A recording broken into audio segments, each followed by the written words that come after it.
ഖുർആനിലൊരു വാക്കുണ്ട്, എന്താണെന്നറിയോ? പടച്ചോനെ ശരിക്ക് മനസ്സിൻ്റെ ഉള്ളിൽ ഇങ്ങോട്ട് ഉൾക്കൊള്ളുന്ന മനുഷ്യരില്ലേ, വെറുതെ പറയുകയും പ്രസംഗിക്കുകയും ചെയ്യുന്നതല്ല, പടച്ചോനെ അങ്ങോട്ട് ഉൾക്കൊള്ളുന്ന മനുഷ്യന്മാര് അവർക്ക് രണ്ട് കാര്യങ്ങൾ ഉണ്ടാവില്ല എന്നാ പറഞ്ഞു.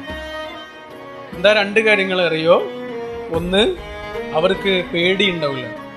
രണ്ട്, അവർക്ക് സങ്കടങ്ങൾ ഉണ്ടാവില്ല. ഈ പേടിയും സങ്കടവും തമ്മിൽ ചെറിയൊരു വ്യത്യാസമുണ്ട്. എന്താണെന്നറിയോ? പേടി വരാനിരിക്കുന്ന കാര്യങ്ങളെക്കുറിച്ചാണ്, സങ്കടവും കഴിഞ്ഞുപോയ കാര്യങ്ങളെക്കുറിച്ചാണ്. ഇതിൽ നിന്നും രണ്ടിൽ നിന്നും മോചിതനാകാൻ കഴിയുന്നൊരു മനുഷ്യൻ അനുഭവിക്കുന്ന സമാധാനം എത്ര വലുതായിരിക്കും. സങ്കടം ഉണ്ടാവില്ല എന്ന് പറഞ്ഞാൽ അയാൾക്കത് ഉണ്ടാവില്ല എന്ന് മാത്രം എന്നല്ല അതിനർത്ഥം.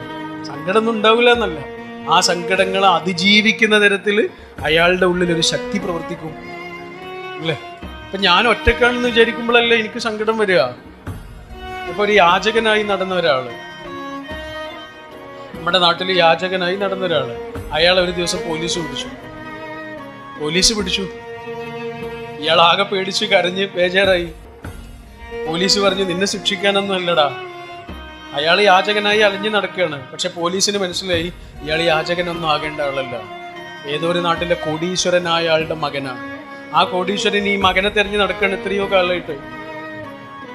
വലിയൊരു കോടീശ്വരന്റെ മകനാണ് ഈ യാചകനായി നടക്കുന്ന ആള് എന്ന് പോലീസ് തിരിച്ചറിഞ്ഞിട്ട് ഇയാളോടത് പറയുന്ന നിമിഷം ഇയാൾക്കുണ്ടാകുന്ന സന്തോഷം എത്ര വലുതായിരിക്കും.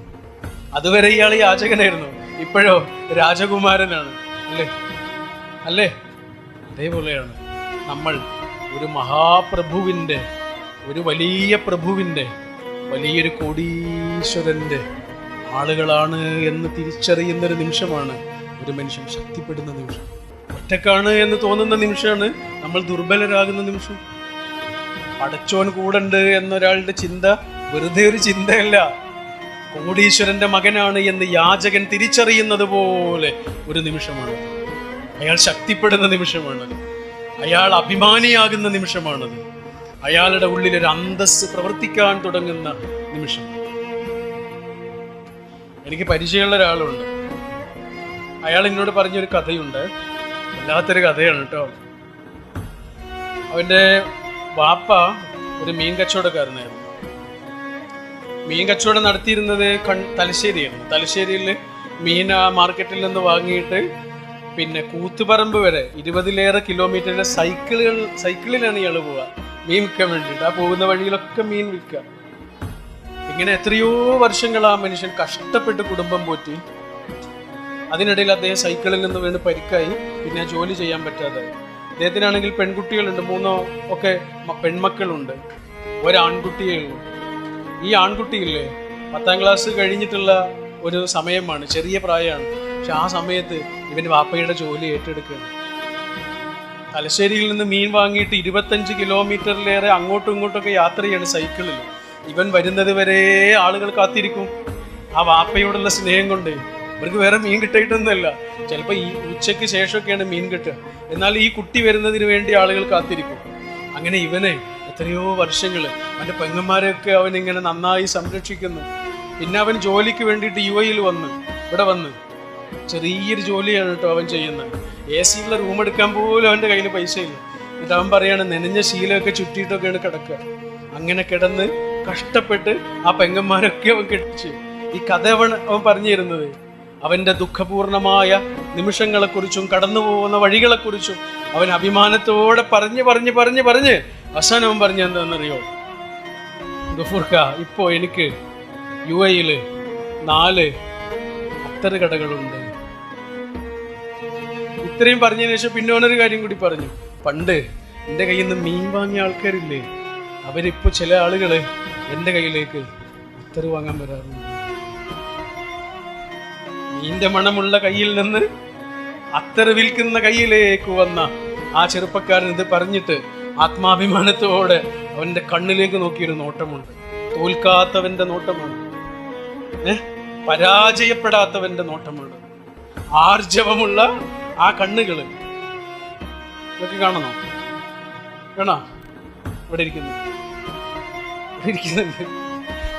എൻ്റെ നൗഫലാണ്. ബാ,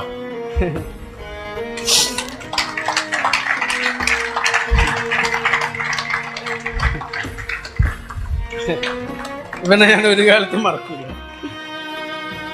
അല്ലേ.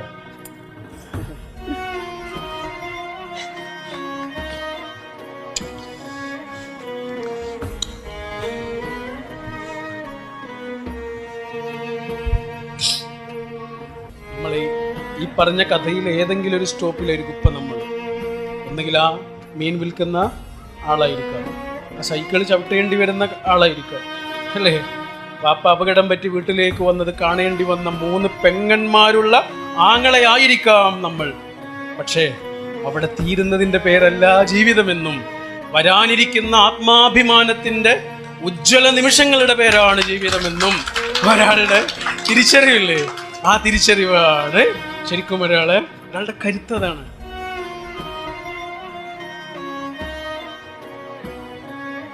ജീവിതം ഫുൾ സ്റ്റോപ്പിന്റെ പേരല്ല, സെമി കോളന്റെ പേരാണ്. സെമി കോളൻ ഒറ്റക്കൊരു കവിതയാണ്, ഒറ്റക്കൊരു കവിതയാണ് സെമി കോളൻ. ഫുൾ സ്റ്റോപ്പ് ഒരു രസമില്ലാത്തൊരു കാര്യമാണ്. സെമി കോളൻ ഒറ്റക്കൊരു കവിതയാണ്. ശരിക്കും ദാറ്റ്സ് ലൈഫ്. ഞാനതിന് ടിക്കറ്റ് എടുക്കുന്ന ആളൊന്നല്ലല്ലോ. പക്ഷെ ഒരു സംഭവം എൻ്റെ മനസ്സിൽ പെട്ടെന്ന് വന്നു.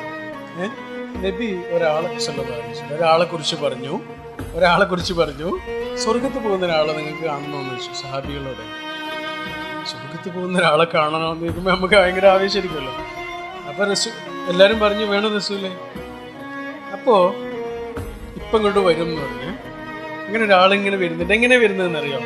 ആ ഹദീസ് പറയുന്നത് ചെരുപ്പ് ഇങ്ങനെ കയ്യെ പിടിച്ചിട്ട് വരുന്ന ഒരാള്. ഇത്രയും സാധുവായൊരു മനുഷ്യൻ. അതാണ് ഇത് റസൂല് പറഞ്ഞത് 3 സന്ദർഭങ്ങളിലാണ്. ഒരേ ആളെ കുറിച്ച് സ്വർഗത്ത് പോകുന്ന ആളെ കാണണോ ഇപ്പോൾ വരും എന്ന് വ്യത്യസ്ത സന്ദർഭങ്ങളിൽ വ്യത്യസ്തരായ ആളുകളോട് നബി പറഞ്ഞു.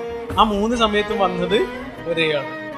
അപ്പോൾ സഹാബികളെല്ലാം കൂടിയിട്ട് ഇയാൾ എന്തുകൊണ്ടായിരിക്കും സ്വർഗത്ത് പോയത്, ഇദ്ദേഹം സ്വർഗത്ത് പോകാനുള്ള കാരണം എന്തായിരിക്കും എന്നറിയാൻ വേണ്ടിയിട്ട് എല്ലാവരും കൂടിയിട്ട് ഇദ്ദേഹത്തിൻ്റെ വീട്ടിലേക്ക് ഒരാളെ പറഞ്ഞയച്ചു. എന്തിന്? ഇയാൾ നമ്മളൊന്നും ചെയ്യാത്ത എന്തെങ്കിലും ചെയ്യുന്നുണ്ടാവില്ല, അതുകൊണ്ടാണല്ലോ. അതറിയാൻ വേണ്ടി 3 ദിവസം താമസിക്കുക. 3 ദിവസം ചോദിക്കില്ല എന്തിനാ വന്നതെന്നൊന്നും ചോദിക്കില്ല. 4ാമത്തെ ദിവസം വേണമെങ്കിൽ ചോദിക്കുക. അപ്പോഴും ഇദ്ദേഹം ചോദിച്ചില്ല. പക്ഷെ ഈ പോയ ആളില്ലേ, അമ്രെന്നോ മറ്റായിരുന്നു ആ സഹാബിയുടെ പേര്, ഇദ്ദേഹം ആ വീട്ടിൽ നിന്ന് തിരിച്ചു പോരുമ്പോൾ ഈ സഹാബിയോട് പറഞ്ഞു, അല്ല ഞാൻ ഇവിടെ ശരിക്കും വന്നത് വിരുന്ന് വർക്കാനൊന്നും ആയിരുന്നില്ല, ഇങ്ങനെ റസൂൽ നിങ്ങളെക്കുറിച്ച് പറഞ്ഞു. അപ്പോൾ ഞങ്ങൾ ആരും ചെയ്യാത്ത എന്തെങ്കിലും നിങ്ങൾ ചെയ്യുന്നുണ്ടാവുമല്ലോ, അതറിയാൻ വേണ്ടിയിട്ട് വന്നതാണ്. ഞാനൊന്നും കണ്ടില്ല, എല്ലാവരും ചെയ്യുന്നത് തന്നെ ഞാനും കണ്ടതുള്ളൂ. ഞങ്ങളൊന്നും ചെയ്യാത്ത എന്തെങ്കിലും അധികമായി നിങ്ങൾ ചെയ്യുന്നുണ്ടെങ്കിൽ ഒന്ന് പറഞ്ഞു തരുമെന്ന് ചോദിച്ചു. അപ്പം കുറേ ആലോചിച്ചു. ഒന്നുമില്ല പറഞ്ഞിട്ട് ഈ സ്വഹാബി ഇല്ലേ അദ്ദേഹം തിരിച്ചു പോവുകയാണ്. ഒന്നും കിട്ടിയില്ല. പക്ഷെ തിരിച്ചു പോകുന്ന ആൾ അദ്ദേഹം തിരിച്ചു വിളിച്ചിട്ട് പറഞ്ഞു, ഒരു സംഭവമുണ്ട്, അതാണോ റസൂൽ ഉദ്ദേശിച്ചതെന്നൊന്നും എനിക്കറിയില്ല, ഒരു സംഭവമുണ്ട്. അതെന്താണെന്നറിയോ? ഒരാളെ കുറിച്ച് എൻ്റെ മനസ്സിൽ ദുഷിച്ച വിചാരങ്ങൾ ഉണ്ടാവാറുണ്ട്. ഇതൊരു മറുപടിയാണ്. 5 പൈസയുടെ ചെലവില്ലാത്തൊരു കാര്യമാണ് അല്ലേ? അതല്ല നിങ്ങൾ പറഞ്ഞ 5 പൈസയുടെ ചെലവ്.